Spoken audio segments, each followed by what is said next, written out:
Okay, so many of you have been asking us to take a look at Bionic 6 in the comments, which was just the excuse we needed for a rewatch. And whoa, we forgot how fun this show was, and how crazy it is, and meta, and also just weird. Case in point, I think our little tomato diversion has served its purpose. If that's not enough to get us started, nothing's gonna be, so here it is. Everything you didn't know about Bionic 6. We're so very proud to be Bionic 6. Bionic 6 was an often overlooked cartoon from the 1980s.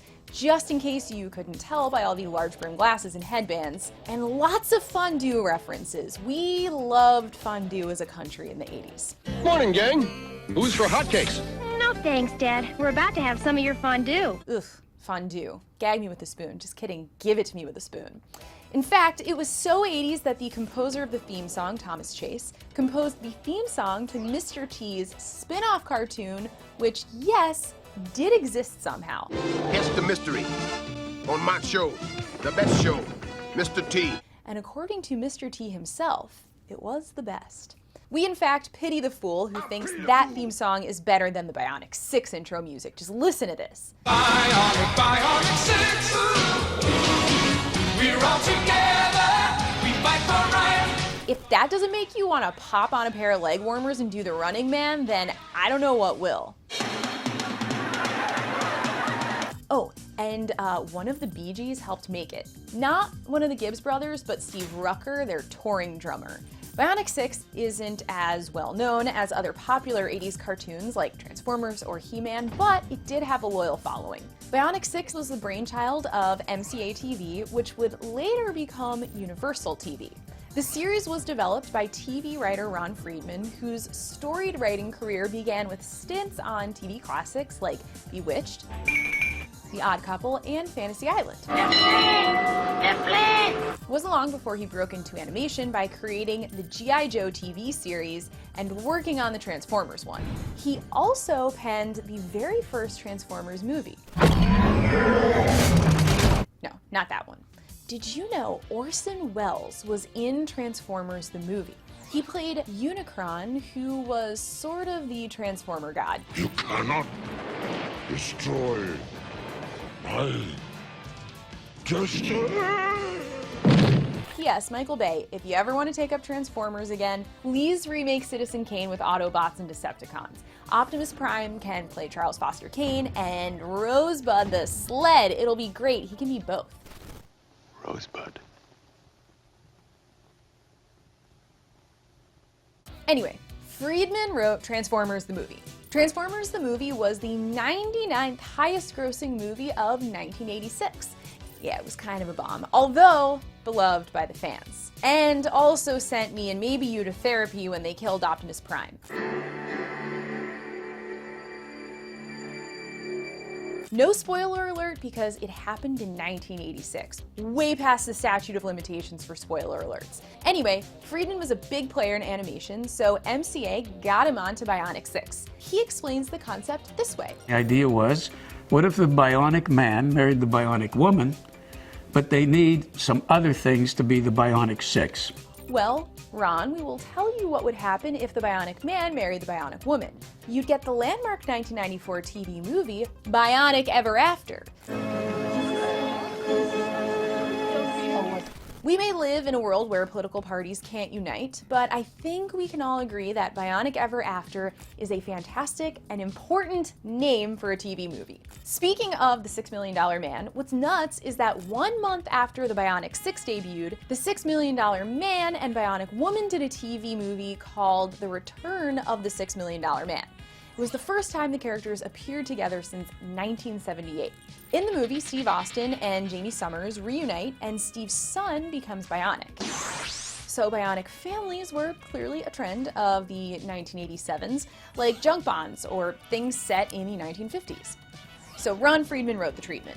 The first pitch by an animation studio didn't go so well, because they basically changed all the characters and gave one of them a golden lasso, which is probably a pretty good lesson there, not to change what you're supposed to draw. Animation landed with Japanese entertainment company TMS, which made shows like Adventures of the Gummy Bears and eventually Batman the Animated Series. Ever heard of it? It's very good. Not only that, but Bionic 6 had legendary animator Osamu Dezaki overseeing animation as chief supervising director, who helped give the show its singular visual style. Just look at these, it's like something out of Blade Runner. Now that's what I call a wallop. If you aren't familiar with Dezaki's work, go check out Golgo 13 or Space Adventure Cobra. Seriously, you can stop this video right now and watch them. I'll wait. Just kidding, you called my bluff, come back. With a star-studded creative team in place, Bionic 6 was ready to go. The show followed secret agent Jack Bennett and his family, who all get bionic implants from Dr. Sharp, head of the Special Projects Lab, which they used to save the world from the clutches of evil Dr. Scarab, who went a little heavy on the lipstick, if you ask me. It's kind of a lot. Speaking of Dr. Sharp, he was voiced by actor Alan Oppenheimer, who played Dr. Rudy Wells on both The Bionic Woman and The $6 Million Man. There was kind of a family going on, you know? Dr. Wells was the scientist that created both of those characters in the show as well. Man, that guy loves bionics, it's crazy. But that's not what he's best known for. Nope, this guy was a total 80s legend and responsible for these two beauties. Get over here, you furry fool! Yep, Skeletor and Falcor in the Never-Ending Story. Okay, so Jack Bennett, codenamed Bionic 1, was originally the only member of the family with enhanced abilities, though I wouldn't count cooking as one of them. I got a great new recipe I've been wanting to try. Dad, maybe we can save the goose liver flambe for another time. Goose liver flambe? It's disgusting. Stick to crime fighting, buddy. After all, he's got super strength, super digging skills, and most of all, super sick ski moves. We were on a skiing vacation high in the Himalayas testing Professor Sharp's latest invention. Nice form, 9 out of 10, very good. He loved showing off his powers, and boy was his family jealous. Bionic 1's quick action has again saved us all from Scarab's madness. Boy, wouldn't it be great to be bionic? That's called foreshadowing, folks.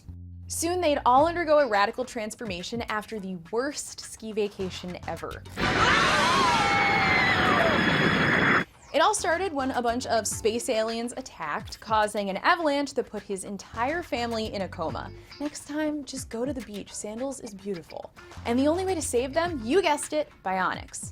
Make my family bionic? Too predictable? You guys, the show's called Bionic 6, you know it's gonna work. The family transforms in one of the series' many gorgeously animated sequences whose special effects still totally hold up.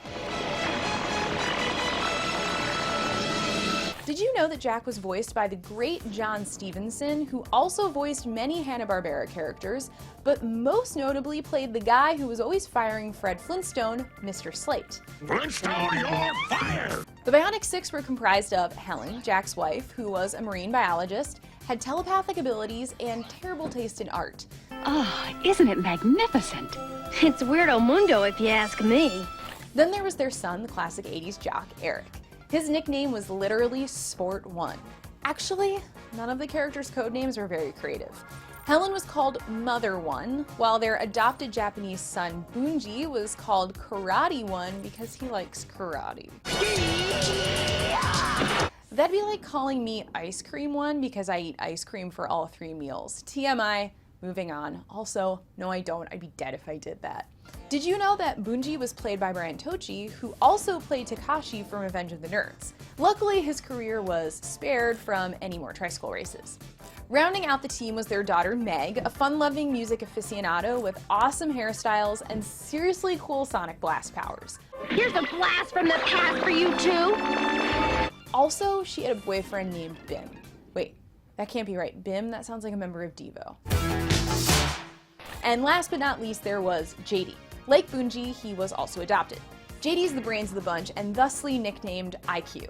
But unlike the other characters, he never earned the 1 on the end of his name, which is unfair considering he's always getting the team out of jams. The secret is polarity. The medallion should reverse the stone's power. But also, IQ 1 makes it sound like you have an IQ of 1. Anyway, they had a pet maid named Fluffy, who was a super creepy gorilla robot. Fluffy's weakness was aluminum. Mine's Pringles. Are you kidding me? And whenever the family needed to activate their bionic powers, they did it in style. Bionic!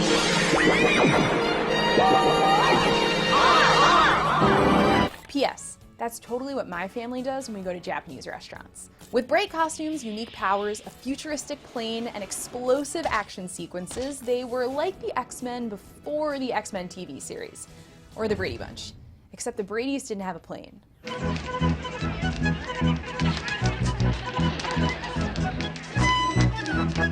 Or did they? That feels like something they may have done in later episodes, I don't know. Over the course of its 65 episodes, the family faced numerous foes, but most frequently clashed with Dr. Scarab, aka Crazy Eyes, when he wasn't busy scarfing down sandwiches. He was scheming to run the world by unleashing superpowered bionic monsters, supersizing himself, or making Scarab clones. But he was always foiled by the Bionic Six, which wasn't that hard considering they went up against these dim-witted henchmen. Before I let my doggy go, I put one of them radio collars on him. Along the way, they fought against the Glove, a purple-skinned alien soldier with a laser glove, as well as recurring villains like Madame O, Chopper, and my personal favorite, Clunk, who's so ugly that even his boss tells him so. What you lack in looks, you make up for in size. You would get fired for that in most workplaces. Interesting tidbit number 1, Clunk was voiced by the actor behind another character on the show. None other than Bionic 1 himself. Oh, how could you, Jack? Oh, no! Interesting tidbit number 2. Madame O always ended phrases with darling, which was appropriate given the actress that voiced her was named Jennifer Darling. Hail, Scarab, darling. The team also encountered aliens, robots, and the twins from The Shining. We are the cuddly floss. We live in cutesy land.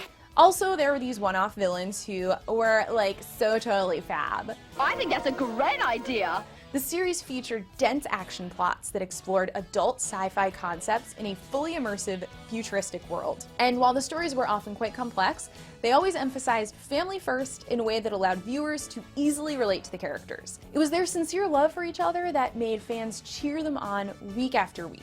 And along the way, it taught some valuable life lessons. Mushrooms are more than something you order on pizza. They can be a boon to all mankind. I'll never take mushrooms for granted again. Coupled with the show's impressive animation, it made for a truly unforgettable animated experience. Just look at them fight for this flying tiger. Stay cool, kids. They also had a van named the Mules, which stood for Mobile Utility Energizing Station, which is a bunch of technobabble that means it did cool science stuff.